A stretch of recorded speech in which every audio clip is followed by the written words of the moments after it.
आगे बढ़ते एक और बड़ी खबर का रुख कर लेते हैं। कनाडा सरकार ने सोमवार को लॉरेंस बिश्नोई को आतंकवादी घोषित कर दिया है। उसके साथ ही उसके गैंग को भी आतंकी संगठन की कैटेगरी में डाल दिया है। सरकार ने हत्या, गोलीबारी, आगजनी और जबरन वसूली और धमकी के जरिए आतंक फैलाने में उसकी संलिप्तता का हवाला देते हुए ये कदम उठाया है। ये घोषणा कनाडा की क्रिमिनल कोड के तहत हुई है। अब इस संगठन की कनाडा में मौजूद संपत्ति, वाहन और पैसों को जब्त या फ्रीज किया जा सकता है। सूत्रों की माने तो गृह मंत्रालय की तरफ से एक लिस्ट में जारी की गई थी, जिसमें गैंगस्टर लॉरेंस बिश्नोई गैंग ने कनाडा के साउथ एशियन समुदाय के सैकड़ों बिजनेसमैन से वसूली की धमकाने वाले ऑडियो वीडियो के जरिए संदेश भेजे गए। और जानकारी के मुताबिक कनाडा एजेंसी की तरफ से पहले ही चेतावनी दी गई थी कि बिश्नोई का नेटवर्क भारत, दुबई और कनाडा के बीच ज्यादा सक्रिय हो गया है। और लॉरेंस बिश्नोई की वकील रजनी खत्री से इंडिया न्यूज ने एक्सक्लूसिव बातचीत की है।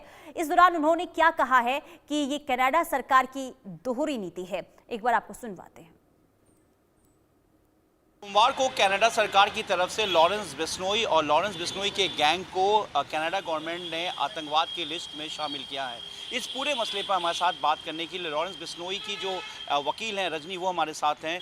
मैम, कनाडी गवर्नमेंट की तरफ से लॉरेंस बिश्नोई, उनके गैंग को जो है आतंकवाद की लिस्ट में शामिल किया गया और कहा गया है कि जो भी उनसे जुड़े हुए लोग कनाडा में हैं, उनकी प्रॉपर्टी, उनके एसेट्स और उनकी जो कार या जो भी चीज़ होगी उनको जब्त किया जाएगा, या जो भी मदद करता है या जो सपोर्ट करता है उसके खिलाफ भी कार्रवाई होगी। देखिए, सिमिलर लॉ हमारे इंडिया में भी है। अगर एनआईए या गवर्नमेंट ऑफिशियल्स, हमारी गवर्नमेंट एजेंसियां किसी को टेररिस्ट या टेररिस्ट ऑर्गेनाइजेशन डिक्लेयर करती हैं तो उनके साथ भी सेम प्रोसीडिंग्स फॉलो की जाती हैं।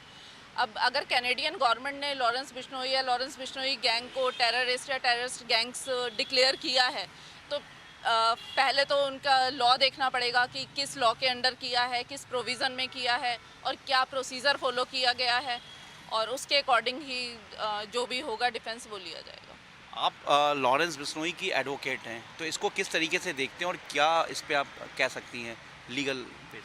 देखिए, लीगली तो यही हो सकता है कि पहले तो हमें लॉ और प्रोविज़न देखना पड़ेगा और उसके बाद जो एज़ पर लॉ हम जो भी प्रोसीड कर पाएंगे, बीइंग हिज डिफेंस काउंसिल, उसके डिफेंस में जो भी हो सकेगा we will proceed accordingly. Kapil Sharma के कैफ़े पे 2 बार फायरिंग की गई। निच्चर की हत्या हुई थी, हरदीप सिंह निच्चर, जो प्रतिबंधित संगठन से जुड़े हुए थे, एसएफजे से। इसके अलावा कई चीज़ों को क्लेम किया लॉरेंस बिश्नोई की तरफ से, उनके एसोसिएट की तरफ से। तो इसको लेकर भी कहीं ना कहीं ये जो रुख है, और बताया जा रहा है कि खुद कनाडा गवर्नमेंट की तरफ से इस स्टेटमेंट को दिया गया है।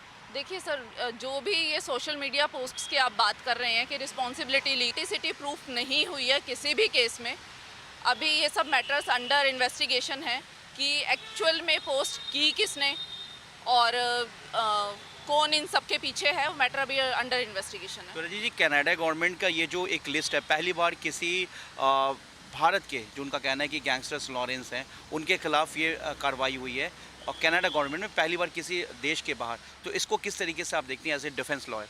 देखिए, ऑफिशियली तो भी मेरे पास ऐसी कोई इन्फॉर्मेशन आई नहीं है, ना मेरे पास ऐसी कोई नोटिफिकेशन की कॉपी मुझे भी कहीं से रिसीव हुई है। जो सोशल मीडिया पर है सिर्फ उतना ही मुझे भी पता है।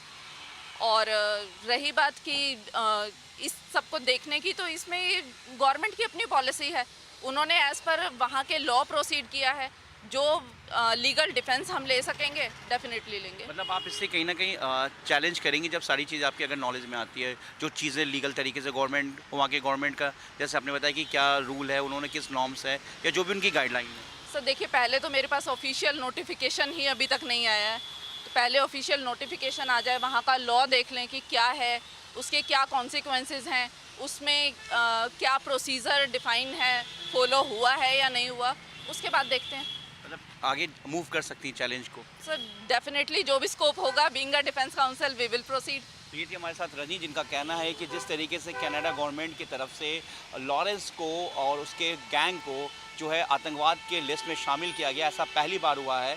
और किसी विदेशी सरकार की तरफ से इस तरीके के भारत के, जो कि लॉरेंस बिश्नोई, जो कि इस वक्त गुजरात के साबरमती जेल में बंद है, उसके खिलाफ जो है वहाँ पर आतंकवादी की लिस्ट में शामिल किया गया, जिसको लेकर उनके डिफेंस लॉयर का कहना है कि वो पूरे सरकार को देखेंगे, उसके बाद आगे की तरफ भी इसको चैलेंज कर सकती हैं। अपने सहयोगी कैमरामैन सुधीर के साथ मैं जावेद हुसैन, इंडिया न्यूज़, दिल्ली।